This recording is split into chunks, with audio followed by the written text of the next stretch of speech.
Hello everyone, welcome to Math Easy, where we make math easier to understand with our free Tagalog tutorials. If you're new here, subscribe para po updated ka sa ating lessons. To my fellow teachers, we also offer our editable PowerPoint presentations to save you time in lesson preparation. Check the links below and message us on Facebook. Alright, let's get started. Our lesson for today is all about solving one variable in terms of the other variable. Ang atin pong objectives is to solve one variable in terms of the other variable in a formula. Okay, to start with, let's first have this real-life application of our topic for today. Okay, let me read the problem. A car travels 150 kilometers at a speed of 50 kilometers per hour. How long did it take? Okay, so this is all about speed. Okay, and remember, speed is equal to distance over time. Okay, kaya po ito 50 kilometers per hour. Yun po yung kanyang speed. However, here it says the car travels a distance of 150 kilometers. And we have a formula for the distance. The formula is D is equal to R times T. Okay? Again, D is the distance, which is 150 kilometers. And then we have here the R. Ito po yung speed. Okay? Rate is, itong speed po is a special kind of rate. So, this can be denoted as R, okay, or the rate of the car. And then we have here the time. Now, ang tinatanong dito is how long did it take? So we are dealing with the time. However, in our formula, this is a formula para makuha natin yung distance. Now, ang kailangan nating makuha dito is yung time. So ano po ang gagawin natin? If we know the distance and speed, how can we find time? How can we express one variable in terms of the others? Ito po yung pag-aaralan natin ngayon. So, paano tayo gagawa ng formula basing from another formula? Well, in this case, paano natin malalaman yung formula ng time kung ang meron lang dito is yung formula ng distance? Okay? Okay, before we start, dapat malaman nyo muna kung anong tawag natin sa mga ganitong formula and bakit ba ito kasama sa ating lesson on algebra. Okay, well, this is actually an equation. Since we have here an equal sign, ang tawag po natin sa mga ganitong equation ay literal equation. Alright? So, literal equation is an equation that contains two or more variables. So, if you notice in our equation here, D is equal to R times T, or D is equal to RT, ilan po ba yung variables na nandito? Okay, correct. There are three variables. We have D, R, and T. Okay? Ganito po usually yung mga formulas na ginagamit natin hindi lang sa math. We also use these formulas in other subjects like science, no? Kaya may mga formulas po tayo like this. For example, we have here the area of a triangle. Area is equal to 1/2 base times height. Ano pa po? We also have here volume. Anong volume po ito? Okay, this is a volume of a rectangular prism. Okay, volume is equal to length times width times height. Ano pa po? The perimeter of a rectangle. Okay, we have here P is equal to 2L plus 2W. Ano pa po? We also have here interest. Okay, interest rate is equal to P, principal amount, times the rate times the time. And we also have here circumference of a circle. C is equal to pi times d. Ano po yung d dito? This is the diameter. Okay, marami pa pong mga formulas na considered as literal equations. However, in our lesson for today, we will only focus on these formulas as our examples. Okay, proceed na po tayo sa mga examples on solving one variable in terms of other variable. Okay, so we have here example number 1. Solve for the time using the distance formula.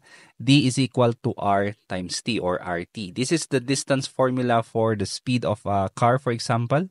So, ang hinahanap natin is yung time. Okay, paano natin malalaman yung formula ng time? So, in our solution, let's write first yung formula natin. Original formula is D, or the distance, is equal to R times T. Now, we will be using division property of equality kasi ang hanap natin dito is yung T, or yung time. Kailangan nating malaman yung value ng time. I-isolate natin yung variable T on one side of the equation, preferably on the dito po sa left side. So tatanggalin natin yung kasama niya which is r by division property of equality. So we will divide this by r para po ma-cancel out yan at ang maiwan lang is yung t. Since nag-divide po tayo ng r dito sa right, we will also do it on the left side. Okay? Now, therefore, t is equal to d over r. Ngayon, gusto nating ipunta si t doon sa left side, so we will be using the symmetric property of equality. Therefore, our formula now is t is equal to d over r. Okay? So, ito na po yung ating final answer, meaning, if we are going to solve for the time, we will now be using this formula. Okay, example number 2, we have here solve for h in the literal equation V is equal to length times width times height. Ito po yung volume ng ating rectangular prism. So, ang hinahanap natin dito is yung value ng h, meaning we will be rearranging the formula here para makuha natin yung formula ng height. Okay, so let's go to the solution. Write first the formula V is equal to length times width times height. Now we will be solving for h in terms of V. Okay, so we will be using division property of equality. Kasi gusto nating i-isolate si h, matatanggal si L tsaka si W dito by dividing them both side by length and width. Okay, dalawa po. So tanggal si length, matatanggal din si width. On the other side of the equation, ganun din po. Magdi-divide tayo ng length and width. Therefore, on this side, magiging h na lang po yung matitira sa right side. And then sa left side, we now have V or the volume divided by length times width. Now, para mailipat natin si h sa left side, we will now be using the symmetric property. Now, we will have h is equal to V over L times W. Ito na po yung magiging formula natin in solving for the height. Okay, example number 3, we have here solve for the height h in the formula of the area of a triangle. Okay, so we have the formula for a triangle. A is equal to 1/2 base times height. Ang kailangan nating makuha is yung h. Ano kaya ang magiging formula for this? Meron na po tayong fraction. Okay, so let's proceed to the solution.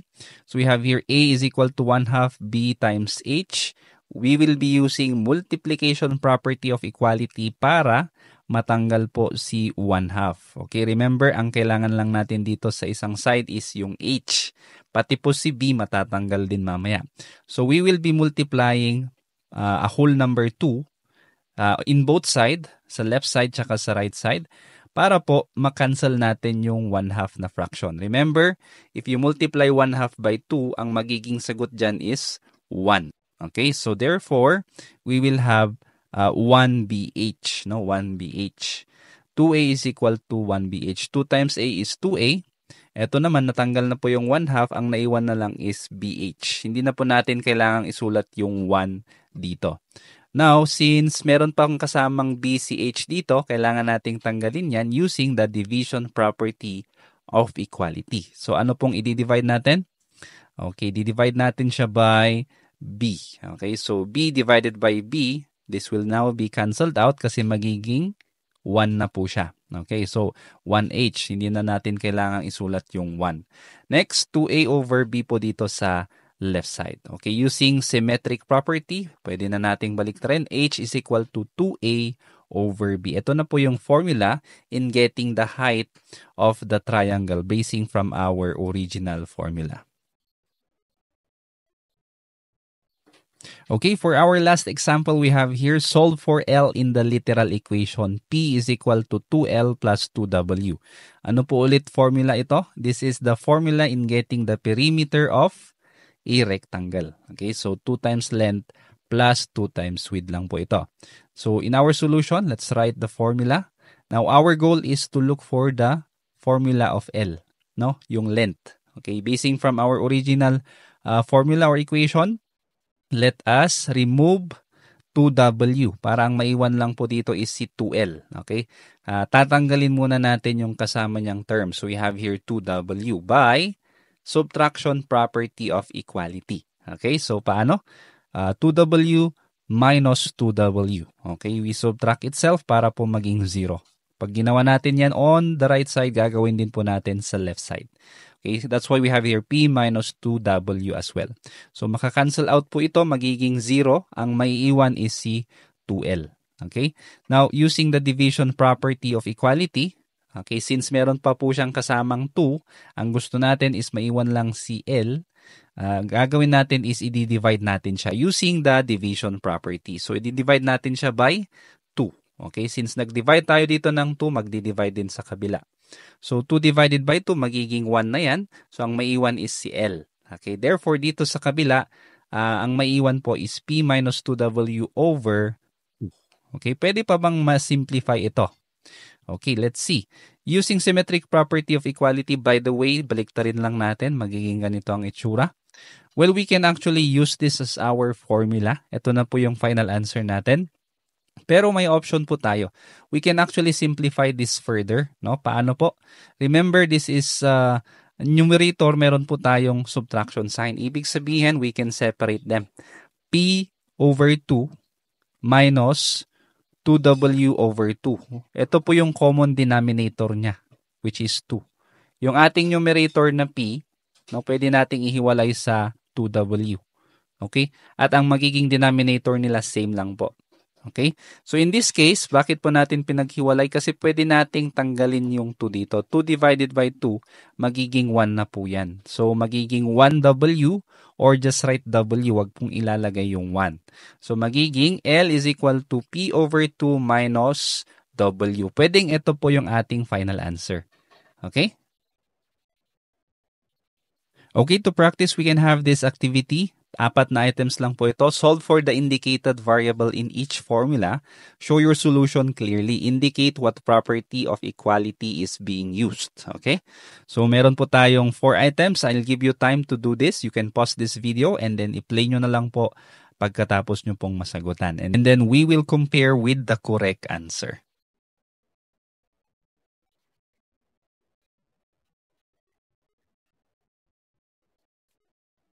Okay, I believe you are now ready to check your answers. Papakita ko na po yung mga tamang sagot, including the solutions and the properties used. Ito na po siya. I hope nakuha niyo po lahat ng tamang sagot. Yan. Pwede nyo pong i-check. Kung hindi naman po, pwede nyong balikan yung mga previous examples natin para po mas ma-practice nyo ang mga ito.